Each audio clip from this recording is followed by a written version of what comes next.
Hey, what's up? This is Ill Factor from beatacademy.com. I'm going to share with you some music production tips while recreating the beat you can hear in Billie Eilish's Therefore I Am.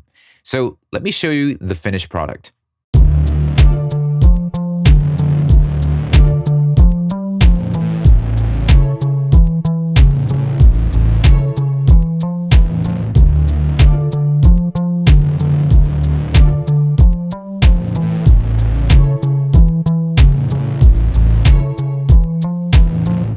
Now, sounds pretty simple and straightforward, but there's a couple nuances that I want to spotlight that you could add into your projects.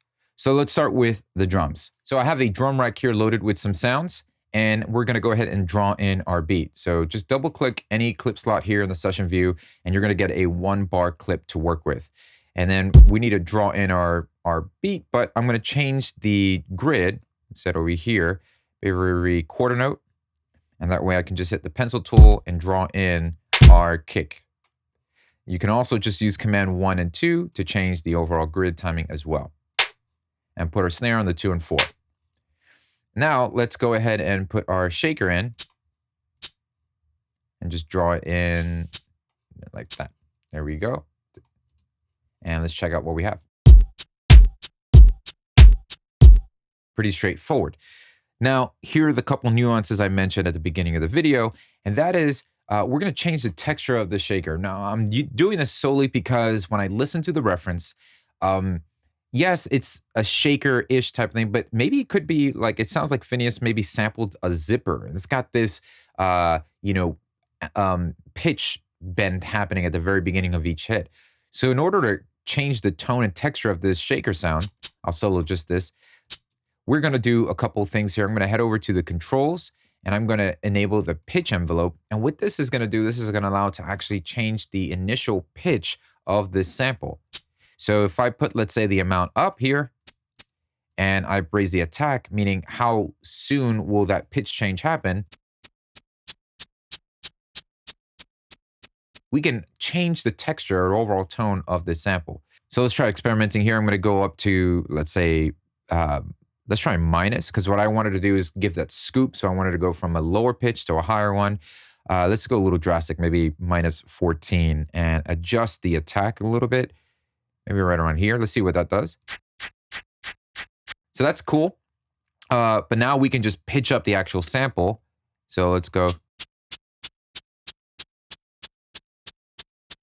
So now let's take the pitch envelope off. We rose the pitch of the sample, but we're adding a pitch envelope. So it's actually going minus 14 semitones and then making its way back up. Small little nuance, but it goes a long way. And then we're adding some spread so that a little bit more stereo width as well. So that's that with the shaker. Now let's head back over here and add a tambourine on the 4. But now what I want to do is create maybe a reverse hit that I hear before the tambourine. So holding the Option, let's just drag and drop that into an empty clip here. They're going to be the same exact sample. But what we're going to do is right click and use reverse sample. This is going to give us a reverse sample. So now we can go ahead and draw in the reverse hit right before the actual main tambourine hit. But you notice it's just a little off in the timing. So I might need to speed this up. And the way you would do it is think backwards. Drag the end of that sample to the left. Yes, from right to left. There you go. And that's going to speed up the reverse sample so that it gets, it lands right on time with the actual tambourine hit. All right, next, let's go ahead and incorporate the bass line. So when listening to the reference, it sounds like there's a layer. There's a lower sub layer of the bass, but then there's this almost this electric bass layer as well. So I'm going to go into Ableton Live, going to type in electric bass, and then go into our instrument rack here. That one here with the drive bass sounds pretty good. We'll drag and drop that to our MIDI track, and let's listen to the actual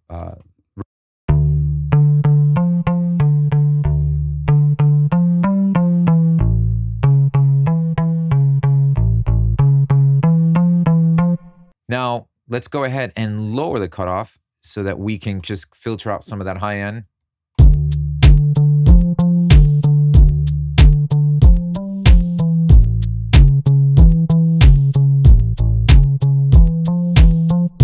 Now, what's cool is that this instrument in Ableton Live already comes with some macros set to some parameters that I'm going to be using, such as the cutoff, maybe a little bit of drive. So that's actually pretty good right there. Next, what I want to do is probably layer this bass with a sine wave that can really help fill in that bottom end. So what I'll do is already, before even creating that sine wave, let's put an EQ after this and maybe just take off some of that low end. All right, and then let's go into our instruments, use our wavetable, or any two or more oscillator synth that you might have will work fine.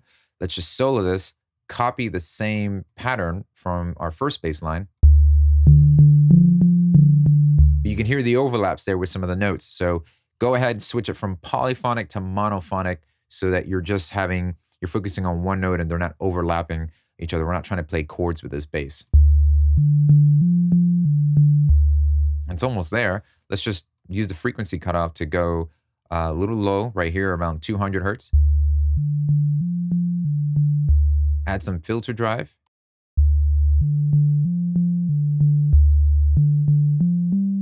We could probably go a whole octave lower, so I'll just go to the semitones, hit -12. Put these two bass lines together.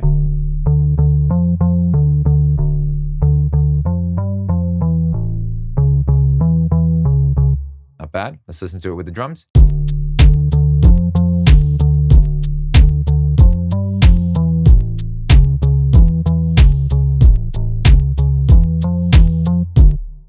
All right, now let's focus in on that gritty lead synth that we hear, or the bass synth that we hear throughout the beat.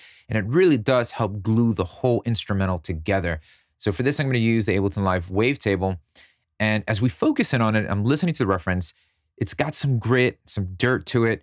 So I'm going to start with a sawtooth waveform and then filter it out. Why? Because the sawtooth is going to start with having the most buzz and the most audible texture to it. So right now it's set to a sine wave.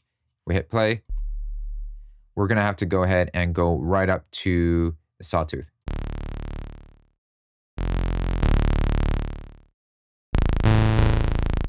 So I'm also gonna switch this from polyphonic to monophonic, turn the second oscillator on as well, and then have this maybe go a whole octave higher. And just slightly detune the second one. I might want to adjust the release so it doesn't linger as much. I want it to be a lot tighter, and once the note once the note stops playing, and maybe just a little bit of some attack, raising the attack on the amp envelope. Now, let's add some filter drive to this and bring up the resonance a little bit, and then draw the frequency cutoff all the way down to here. And what I'm gonna do is assign the frequency cutoff to a envelope so that it just slowly opens up.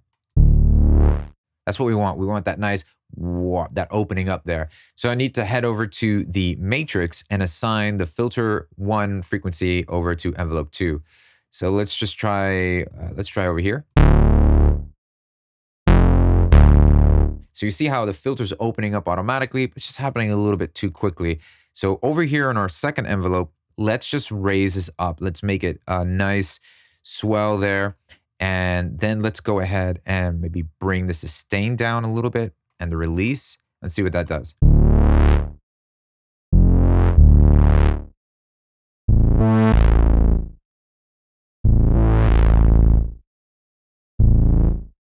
So that's cool. Now it's gradually building up, and that's kind of what I'm looking for. Now let's add some unison in here, and this is really going to help widen up the sound as well. And we're going to add some harmonic distortion because that's what's going to give a nice, all that grittiness that we're hearing. But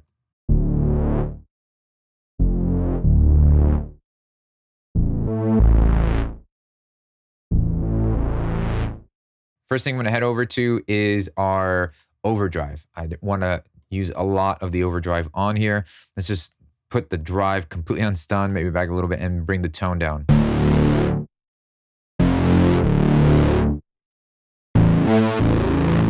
That's really cool.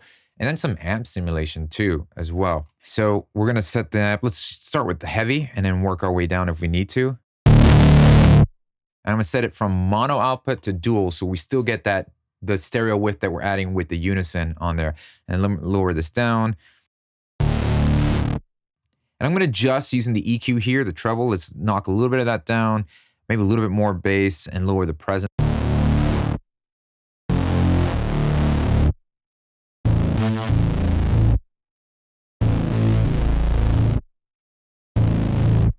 All right, so it's really nice and gritty. Now we can use an EQ to just cut off, shave off a little bit of that high end as well. And so let's head over here to our EQ and filters, EQ 8. And let's go ahead and bring that down.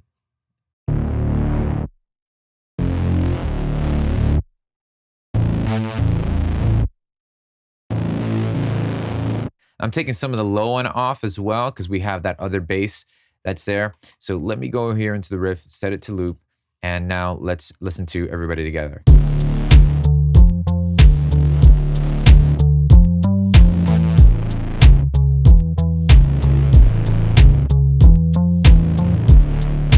So I want to cause a little bit of ducking, meaning I want the kick to kind of help. I'm going to use some sidechain compression here, so I want the kick to kind of cause that distorted synth to just duck out of the way a little bit. So go to the sidechain mode, let's go to our drum rack, and we're going to go from the kick here.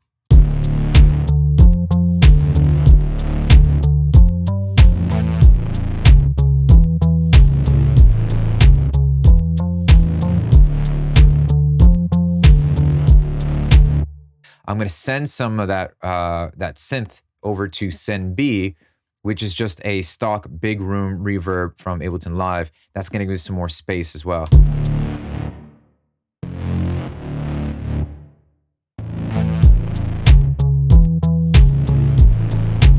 So now let's add that call and response that we can hear with that pizzicato or staccato type strings.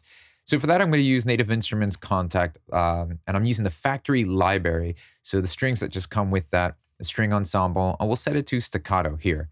So let's take a listen to the riff.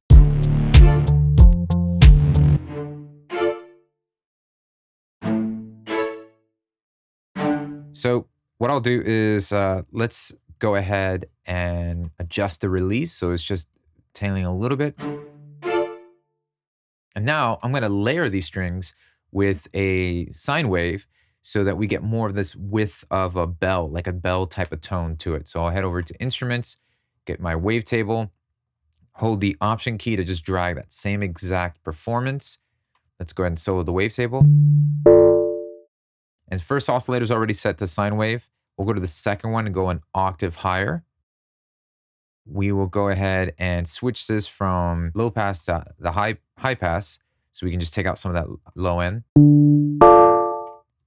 And what we're going to do is set the unison on to classic. That's what's going to widen that up. And then adjust the sustain here for the amp envelope. Maybe just a little bit more release so it just hangs on a little bit longer, and we'll lower the octave.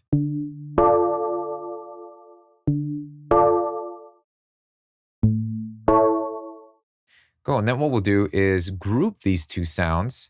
So let's hold the wavetable and the contact. We're going to group them, and then we're just going to place a reverb directly onto that group. So let's head to our audio effects. We'll go time and space and choose reverb and drag and drop that right onto the track. And now let's go ahead and listen to just this group. So I want to go to the strings and maybe just mute out the downbeat notes, which are the D2.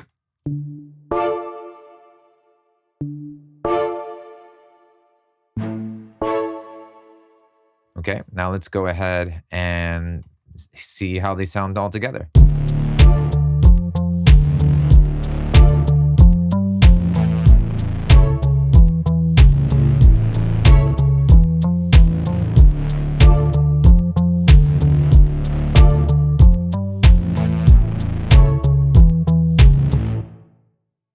Now, there was also a specific part in the second verse that I thought was really cool that I want to give a mention on how to actually get that same type of vibe. It's where the drums are stripped down to just the kick and the snare, and then the bass has a really cool groove to it. So let me just play you the section I'm talking about.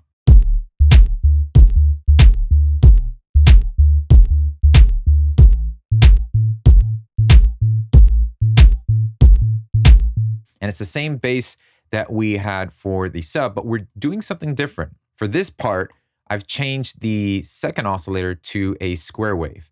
So we had it set to a sine wave before, but we're going to change it to a square wave, and that's going to give a little bit more presence. Actually, kind of gives it much more of a rounder type of sound as well. And we're using a compressor to do some side chaining and an EQ to just dull out some of the high end.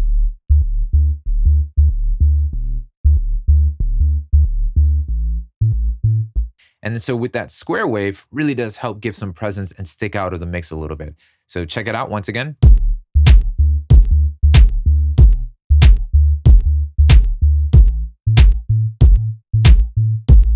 So all the little details compound and make a big difference at the end of the day. Whether it's adding a pitch envelope to your shaker sample like we did earlier, or just adding the right type of saturation to a sound to really help glue the overall beat together. These are the small things that make a big difference. So I hope this video was encouraging, helpful, and inspiring. You've picked up a couple tips or two that you can add into your projects. And as my gift to you for watching this video, I also would like to send you a sample pack loaded with kicks, snares, hi-hats, sounds, loops, and these are all 100% royalty free. What does that mean? That means that you can use these loops, sounds in your projects, in your music, and share it with the rest of the world. No need to worry about licensing or anything like that. They're yours. And then you can go ahead and drag and drop them into any DAW that you might be working with, whether it's Logic, GarageBand, your neighbor's calculator, whatever it is that you're using, these files can be easily added into your projects. Just be sure to visit www.beatacademy.com/pack or just click the link below in the description box. Also, be sure to subscribe to this channel, hit the like button so that you could stay up to date with upcoming videos that I will be releasing. Well, thank you once again, and I'll see you next time.